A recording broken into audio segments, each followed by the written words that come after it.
为着要了解国家语言法典法施行以来，这台语伫咧各地头发展的情形，文化部是举办国家语言法典会议。亲像这台湾台语的部分是已经举办3场啊。拜六伫咧金门举办的迄场，金门的乡亲是表达不满，因为因认为因讲的话号做金门话，甲台湾台语是共坎的地位，无算是台湾台语下骹的一款地方腔口。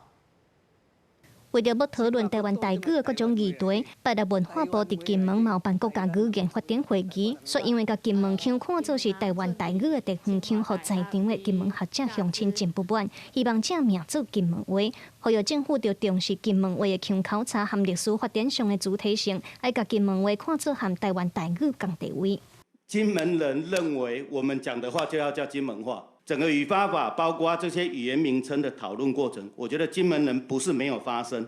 也有发生，但是可能相对小声。所以台湾的官员或是学者、主其事者在规划这件事情的时候就忽略了。针对金门话的名称，文化部表示绝对会尊重在地的叫法，嘛指出金门话若准没有独立的语言认证，也要金门县政府导出来。无想到讲。阮的一寡作为，实际是讲表达了无好的时阵，会互咱金门的乡亲感觉讲受压迫。这个代志，阮的检讨绝对会来处理。所以名称是一回，名称我头已经讲啊，这绝对尊重看大家是要用金门话，还是要用金门闽南语，这就大家落去讨论。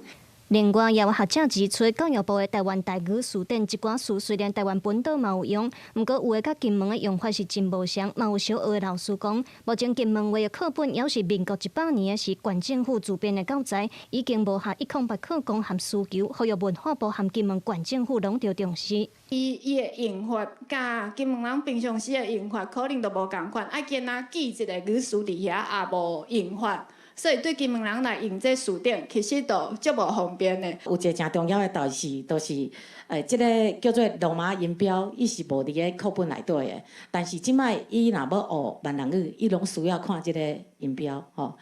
所以这个希望未来伫个编教材的时阵，会用归这个部分放入去。现场也有几位参与者表示，这金门人也唔知有这个国家语言发展会议，要求文化部针对金门话的讨论，伫台湾甲金门拢加办一场。会议主持人是表示，会甲这个诉求讲互文化部了解。记者刘尚如、林晓凯台北报道。